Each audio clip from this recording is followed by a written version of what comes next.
Мы уже говорили и о возможности нанесения ударов по штабам принятия решения, по центрам принятия решений. Разумеется, к этой категории относится и штаб военной разведки Украины, которому был нанесен удар 2-3 дня назад. В ответ, как известно, киевский режим выбрал другой путь попыток запугивания России, запугивания граждан России и ударов по жилым зданиям. Это, конечно, явный признак террористической деятельности. Ну, во-первых, хочу сказать, что система ПВО Москвы сработала штатно, удовлетворительно, хотя и есть ничего.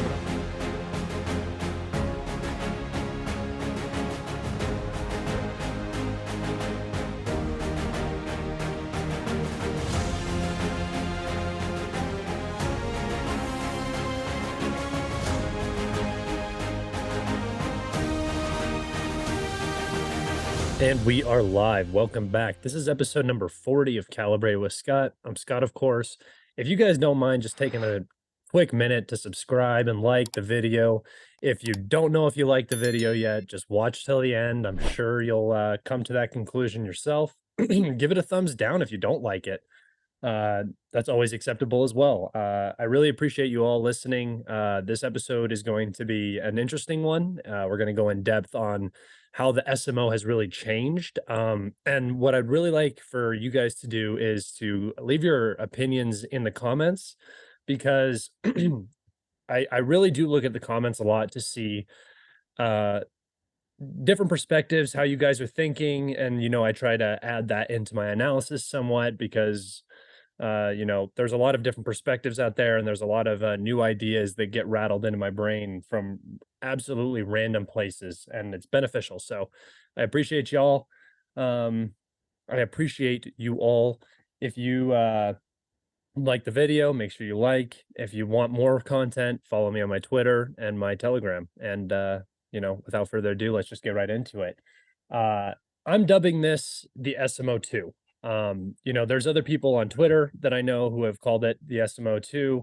There are some people who have been talking about it for probably about 2 months now. A sort of change of pace from what the original rules of engagement and outlined goals of the original SMO were. So this whole shift has really happened since what feels like early April. That's when I think that the calculus sort of changed for the Russian military in Ukraine. This is when mobilization came to an end. This is the 6 months, so now these reserves are ready to be moved around and used properly. This is when the industrial capability of Russia has really started to come online. We've seen glide bomb manufacturing go through the roof, drone manufacturing go through the roof, ammunition has increased, tank production, everything, missile production, everything you can think of has increased tenfold.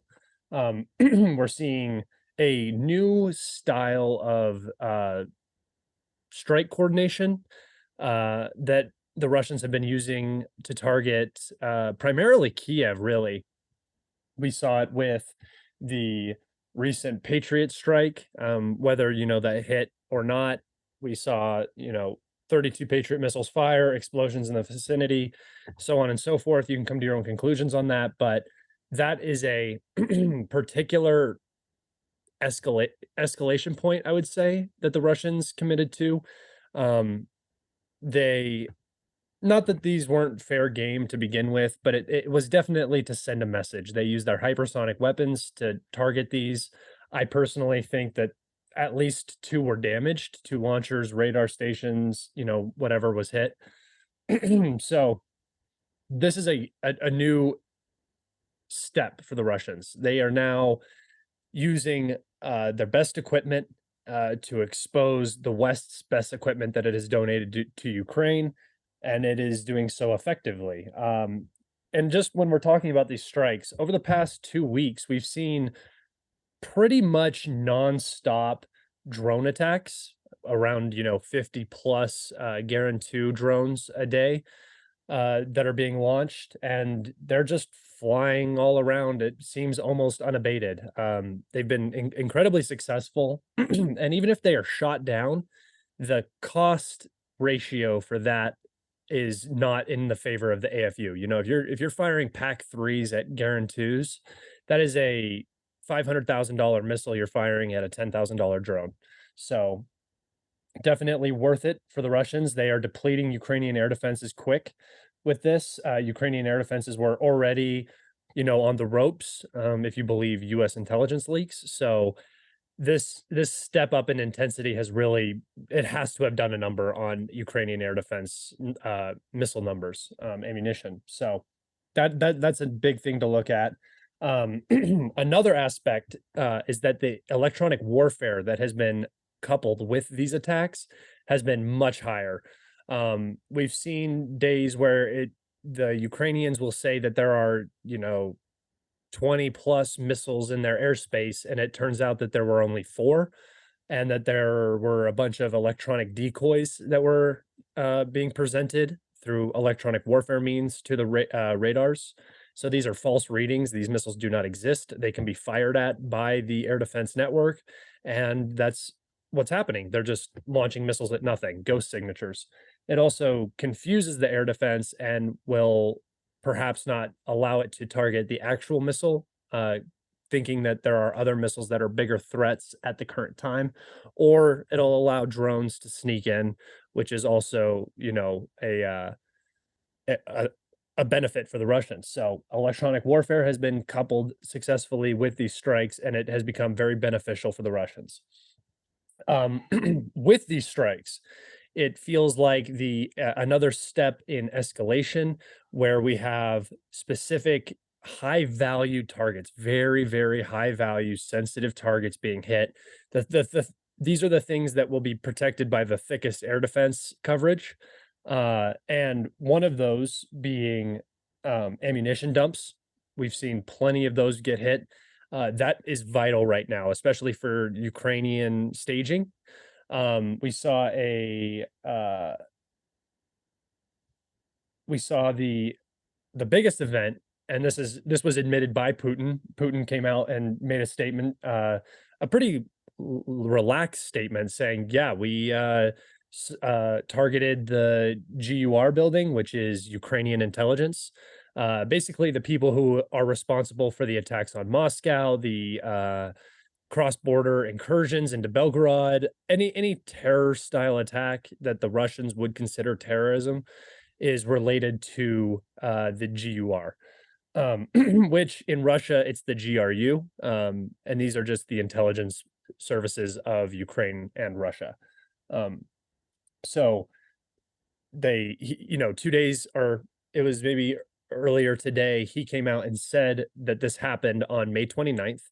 We have had the bridge that crosses onto the island where the GUR headquarters, where the missile strike happened, is located, was cordoned off and closed down for the last 3 days or 2 days, the 30th and 31st. We have pictures that I will put up of the building. It's been burnt on one side, definitely, and on the other side, it has a curtain placed down over it to hide whatever damage was done. My personal thinking on this is that the building wasn't the actual target, the large building. I think that damage might be secondary to what the actual target was. The Soviets built these buildings. This is not Ukrainian construction. This is not new work. So the Russians have the blueprints. They know where everything is located in and around this complex. And I believe that they hit probably the most sensitive part of it. The big apartment-sized building right next to the other smaller buildings are, it might seem like the actual target, but usually that's just administration, which can be leadership. But I think that there was a more important target in the facility hit that you're not being shown. And we definitely know that this building was hit because the GUR came out and basically announced that they were turning off all security cameras, the live footage security cameras in Kiev. and probably across the whole of Ukraine because, quote unquote, the Russians are using it to acquire targeting, which is just, you know, horseshit, but it is what it is. So they're taking down the live cameras that are showing them getting hit. They are also arresting, I think they arrested 33 people after the GUR building was hit. That's a lot of arrests of Ukrainian civilians for quote unquote exposing Ukrainian positions or whatever. It's just more control and censorship, and they're just arresting people. It's starting to go downhill for the intelligence service. They're being targeted highly effectively and specifically, and this is going to start really negatively impacting Ukraine's ability to construct narratives. I think this is the right move from the Russians, and it really adds into this whole, you know, I don't wanna say the gloves have come off because the gloves are still on. It's just the rules of engagement in this conflict have changed. We had the rumors and the persistent rumors and continued fakes being put out of, Zaluzhny, who is still, quote, unquote, "missing." I don't know if he's alive or dead. I don't know if he's injured. There's a plethora of rumors circulating currently about what is going on with him. We've also not heard from Sersky, the general that was in charge of Bachmoot. He has been, you know, uh, hidden, if you will. There were also rumors that he was taken out at the same time as Zaluzhny was, but that is just pure speculation, all rumor. Something just to pay attention to, though, because multiple Russian officials, including Yevgeny Prigozhin, came out and said that Zaluzhny was in range of their guns. They took a shot. He doesn't know if they hit him. This this is a this is a highly important statement because it means that Russia is now targeting Ukrainian high command. We don't know if they're targeting political high command yet because the GUR is military intelligence. I mean, it is a direct branch of the military by all means. So this is not necessarily a political target. And they're missing these two generals. There's also rumors that Budanov is missing, the head of the Ukrainian intelligence. And they've been putting out very weird, like deep fake style looking videos, videos where Zaluzhny has the wrong color eyes, there's no shadow. There's a lot of very non-convincing uh fakes being put out. And that is creating suspicion for me, creating doubt. Um, so I would still say that they're probably alive and probably just doing their job, but it is definitely interesting, and I think it means that Ukrainian high command is now on the chessboard. And this was confirmed to me. This has been an ongoing idea I've had. This was confirmed to me when and I can link it and I'll add the pictures into the podcast. But TASS reported that the Ministry of Foreign Affairs of Russia has put both General Sersky and Zaluzhny on a wanted list, which means that they are now, wanted dead or alive. This is an important update because it basically means that the SMO has turned into a counterterrorism operation and that decapitation is now likely. I think that we will continue to see massive decapitation strikes over the coming weeks to really disrupt the potential upcoming offensive and just put a dent in the Ukrainian war effort. I think it's going to be successful. It should have probably been done from the beginning, but the Russians, came in with a different calculus at the beginning. And then after they decided that mobilization was necessary, I think that this SMO2, quote unquote, was the end game for that. There's other aspects that I want to touch on of why I think that the SMO2 has officially begun. We are seeing a increased tempo from Russian units, and command. We are also seeing better communication between different units. We saw during the Belgrade operation, the Ukrainians pushed in and they were trying to create chaos. And the Russian response was actually incredibly effective, pushed the Ukrainians out very quick.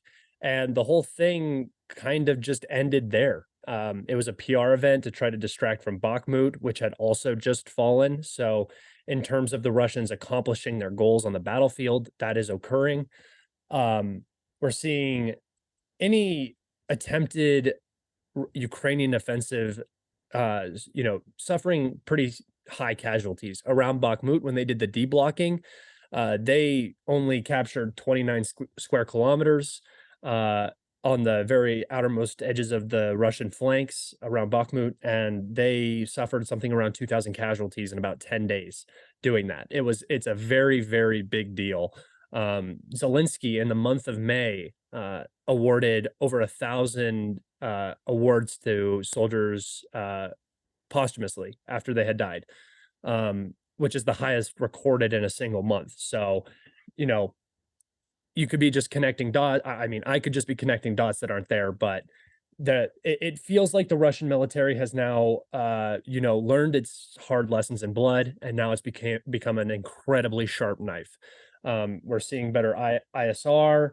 We're seeing better, deep strike capabilities. The glide bomb situation has vastly improved the frontline condition for the Russians. Aviation is now being used. Lancets are everywhere. We are seeing Lancet strikes all over the place, continuing to destroy light vehicles, civilian vehicles. Now that the Ukrainians are using, they are using these Lancets on basically everything. When they start using Lancets on small accumulations of troops in trenches, I think that will really be the point where we can start to say that Lancet has fully come into mass production. Right now, it's definitely high and growing. I don't know if it's at the point where we'll start to see them being used on almost non-valuable targets for a Lancet to be used on. I think that is truly the point where you know that it's, they have excess. Um, another reason that I think this SMO, the escalation and the change of pace has occurred by the Russians, not only because the mobilized and the industrial capabilities of Russia have all come online, but also because of Ukraine's really limited options here. Russia, to me, it feels like Russia is on the verge of either forcing Ukraine to come to the negotiating table or having their way with Ukraine in whatever way they see fit. Negotiations seem almost impossible to me right now. They feel impossible from a legal Ukrainian perspective, as Zelensky has made it impossible to negotiate with Putin. Uh, and they're hoping that through some regime change that negotiation will become possible. He's also talking about 1991 borders. The West doesn't seem to be interested in negotiations at all. Russia doesn't seem to be negotiated in negotiations at all. And China has basically dropped off. Turkey might still be, a third party negotiator here, but I can't see it happening. So Ukraine has very, very limited options in what they can do. They cannot negotiate. They can surrender, which is suicide for, the entire Ukrainian leadership who is in charge of all of this. And the West won't allow that surrender to happen because they can still do damage to the Russian military in their brains. I don't really think that much attrition is being done to the Russian military right now. They are taking losses, but their war machine is online. So they're replacing losses very quickly. Obviously, when it comes to human losses, the experience might not be quite as, high. But if you think about what the Russians were doing pre-SMO, 2021 and before, uh, there was not a lot of fighting. So you had a lot of these Russian units, the VDV, the famed VDV. They're great elite units, right? But they are not as elite as the guys that are in the VDV now. So when you are sitting in combat regularly, you become highly experienced very quick. When you have guys all around you that have been in combat and you're green, you become experienced and you learn all the lessons that they learned in blood very quick. So there isn't this massive attrition to the Russian forces. Yeah, they don't have as many tanks as they used to, but that's what a war is. And when a war ends, you go back to producing tanks to put into stockpiles, right? For the next war. So there's not so much of that going on. So, like, I think a surrender is beneficial for Ukraine. I bet Ukraine could get the four territories, uh, given the four territories to Russia and secure the rest of Ukraine for a long time. I think that is the best option for Ukraine right now. Don't think it's going to happen though. Ukraine is also in a massive narrative hole. They are struggling and, finding every single way to get out of what is happening to them right now. This is the problem with narrative-based military action, I guess I would call it. The Germans did this a lot. Um, the Ukrainians, they have to be perfect. They've made the Russians out to be this incompetent, drooling orc that just wants to destroy everything, and that they're winning, so on and so forth. This whole narrative that's been built up, and it really just doesn't, it just doesn't pan out when the truth starts coming out. When you start seeing the hits and you start seeing the damage and things aren't clicking the same way, that whole narrative collapses. We saw it with the recent strike on the GRU building. The Ukrainian intelligence, they never release videos of any strikes. So if you see something that only the Ukrainian government would have had access to and it's released, it's being released intentionally. They released a video of a missile coming very quickly into frame on some security camera on the military intelligence base. So this is controlled by the Ukrainian government. There's no way this footage gets out without them releasing it. They it shows the missile coming into the water, missing its target, quote unquote, and splashing a bunch of cars with water. They don't suffer any real damage, and people run away that were or drive away that were in the parking lot. I'll put a still of that missile coming down into the um, water, and you can see that it is no missile that the Russians would be firing at this target. It's not a Kinzhal, it's not a Iskander, it's not an X or a KH-101 or a KH-555. It's not a Caliber. So it's none of the missiles that the Russians would fire at this target. And what it really is, what it looks like to me, is a air defense missile. What it particularly looks like is a PAC-3. It could be a different missile, smaller missile. It's very hard to tell. It's a blurry little silhouette that you can see, but it matches most air defense missiles, and it does not match any Russian missiles. Uh, and the explosion too is very, very minor, which leads me to also believe that it's an air defense missile of some kind. Uh, and they released this trying to say that the Russians had missed the building, which is hilarious because I'll post up the picture again of the GUR building burnt and with a drape over half of it. So some damage was definitely done, and it was not done by the thing that landed in the water, the missile that landed in the water. So this is that narrative hole where Ukraine is trying desperately, but in the face of overwhelming evidence, the narrative collapses. Um, we've also seen this in their recent announcements about how many missiles they've shot down by air defense.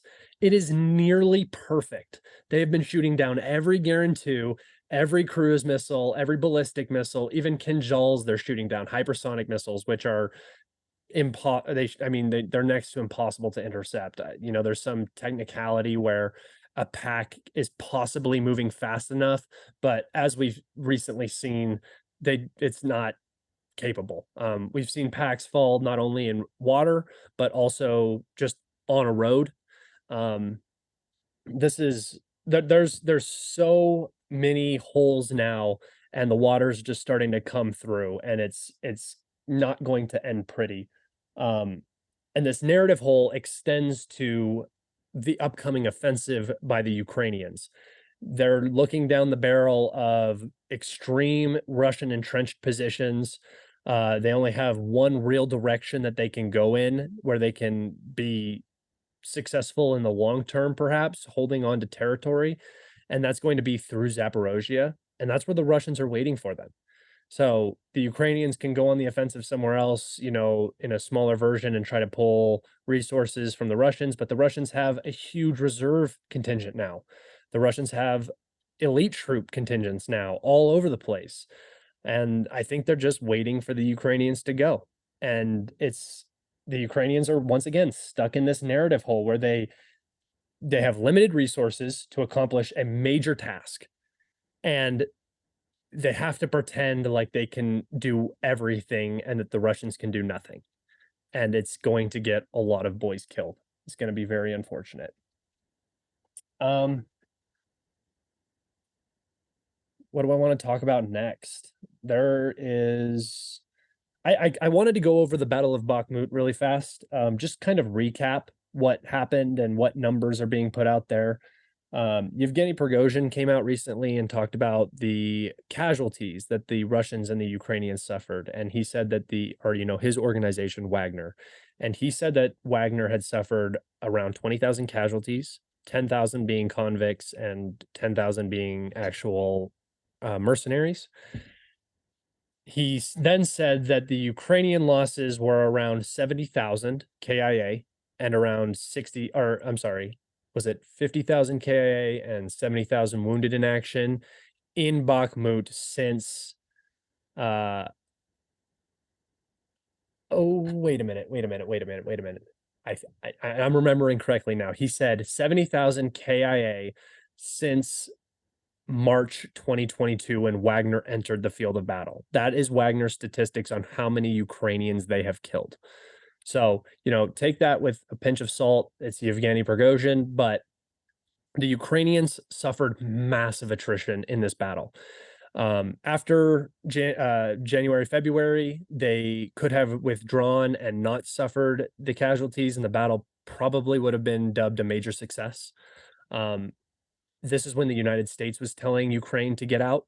The Soledar had fallen, the flanks were falling, the situation was getting bad, but Ukraine was stuck in a narrative hole and they kept forcing men and material into the city, and they were attrited. I think that this was the plan all along by the Russians. They had set up this elegant little bait based around a narrative that Ukraine had created for itself, and it bought the Russians time to increase production capabilities. It gave them the time to train all their mobilized for 6 months, which ended in March. And that's when you saw the Battle of Bakhmut really start to, wrap up. That's when the Russians were like, okay, well, let's start pushing in the city. They really started going for that second half of the city because I think they're ready. And the weather matched up where the Ukrainians were having a hard time keeping the city supplied through muddy fields and stuff like that. So it was a combination of things, but I think it really worked out well for the Russians. I think that they were very comfortable with how everything was going. And now you're seeing the Russians continuing to hold the city. The Ukrainians had talked about a huge counteroffensive that never came. It was a slight deblocking operation, which I had mentioned suffered massive casualties, and it didn't really accomplish anything. And now the battlefield is stagnant. Well, let me correct that.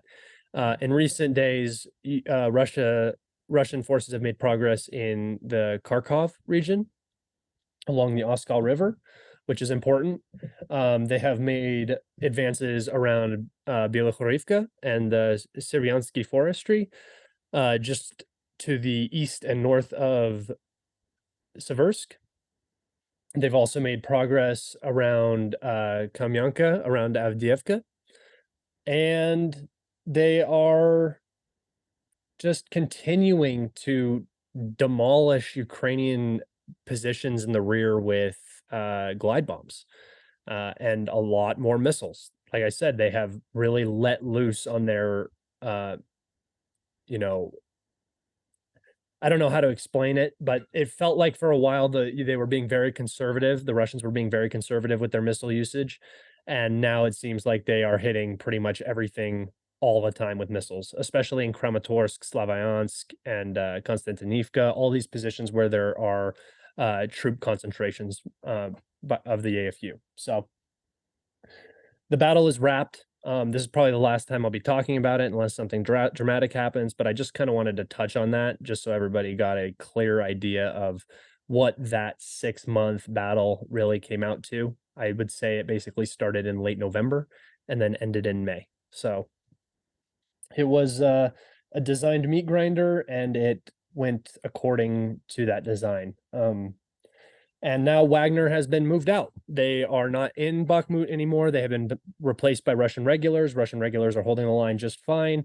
Wagner's refitting, rearming, and I believe that they are going to be held in reserve for this Ukrainian offensive and being dropped into the hottest spots that they need to be dropped into, because the Wagner PMC was rotating out of Bakhmut pretty regularly. So while they were suffering attrition, it wasn't like they were in some grueling stand-up knockdown fight where they couldn't get new guys in, fresh guys. They were suffering losses, but rotation was regular. So it's not like they're completely decimated. A couple months, they'll be back full. The Chechens have been brought in, as I had stated earlier in an earlier podcast. The Chechen forces, Akhmat was always poised and chosen to, deal with Konstantinivka, probably Chasiv Yar, and probably all the way down to Slavyansk and Kramatorsk. And I mean the actual urban fighting, not the open field stuff, but that the grueling stuff that the Chechens are actually extremely well versed in. So it's going to be interesting. The Russians seem to still be on the initiative, even though if the Ukrainians have talked about being on the initiative for a long time. I was in a space the other day and we were talking, I was listening to some pro-Ukrainian guys talking about their analysis of the situation, and they kept talking about how they were waiting for the ground to solidify. It's solid, guys. It's not frozen. It's not muddy. I mean, it's not like thawing. It's not muddy. It's June. I'm recording this on May 31st. So it's June. The ground is hard. It's no longer a spring offensive. It is now a summer offensive. It has been delayed, and I would like everybody to ask themselves why it has been delayed. Bakhmut is probably the reason. This is the same thing that happened to the Germans during Kursk. They were waiting for more men and more material, better tanks, so on and so forth, and they just kept delaying that window, and it allowed the Russians time to, or the Soviets time to bolster. And then when the Germans finally went on the offensive, it was this all or nothing large offensive. It hit a brick wall, got bogged down, and then was reversed and was basically the end of any chance of German victory in Europe at that time. So I think that's what the AFU is looking at. And, they are going to do the best that they can do, and the Russians are going to have their way with them. I think that that's how this is all going to pan out, and it's just not going to go the way a lot of people seem to still think it's going to go. I mean, Ukraine has been taking losses day after day, and I don't mean losses and casualties. I mean like propaganda L's. The Belgrade incursion, loss. Bakhmut, loss. Even the Storm Shadow has been wildly underperforming. They've hit a couple deep strikes, but the Russian MOD, if you believe the Russian MOD, says that they have shot down 29, which I do believe, because cruise missiles can be shot down. Russian cruise missiles, calibers are shot down all the time. They're not invincible. And recently, there was about 3 days where the entire pro-Ukrainian information space was talking about how the Ivan, a intelligence ship of the Russian Black Sea Fleet, was sunk by naval drones off the, in the Black Sea, basically off the coast of Turkey. And that didn't happen. There was an attack. It was stopped. There was no damage to the ship. The ship returned to base under its own power. It was seen in dock on satellite footage. And then yesterday, or 2 days ago, the Russian Ministry of Defense comes out and says, "Oh, well, we sunk the only remaining Ukrainian landing ship, which is a assault ship that lands on a beach, but it was the only ship left in the Ukrainian Navy, and it's gone. So Ukraine officially no longer has a navy, and the Russian ship Ivan returned to base just fine. So once again, another L. The Patriot system, L. The recent strike on the GUR building, L. The satellite photos of the recent attack on the airfield in Western Ukraine, the recent attack in Zhytomyr, where a entire Ukrainian military facility was absolutely leveled. I'll also put those pictures here in the end. But you know, it's all going to crumble. The narrative is going to crumble, and it's gonna be ugly to watch. And I really hope that the West doesn't overcommit because they don't have a way out. That's what I'm hoping doesn't happen. We just had Lindsey Graham say that to Zelensky about they were talking about the money that the US has spent and how it has killed Russians. And Lindsey Graham said that's the best money the US has ever spent. So I don't see how you can negotiate with anybody who's speaking like that openly. I mean, Lindsey Graham is not, some major political player, but he is representative of the military industrial complex of the United States, and that is not a good sign. It's just it's not the way I think most people want this to go, because I think any sane, rational person wants the killing to end for both sides. You don't want anybody dying, civilians especially. You don't want anybody caught in the middle. And the West just doesn't seem to care. They just, to the last Ukrainian is literally what is going to happen. And it's super unfortunate. Sorry to take us off on a very somber note, but we got to keep it realistic around here. If you enjoyed this video today, please like and subscribe. It's the easiest way to support me. If you guys ask super chat questions, I will answer them on the podcast. So get those super chats in. If you want more content, my Telegram and my Twitter, I do full strike recaps and live updates on my Telegram. So if you're interested in the Ukrainian or Russian strikes on Ukraine, air raid maps, that sort of stuff, my Telegram is the place to be. Also, there's a lot of news there. And my Twitter is more goofy memes and stuff like that, but it's fun. I also post news there if you guys want to stay updated. Yeah, we're making this thing happen. So thank you all for listening, and until next time.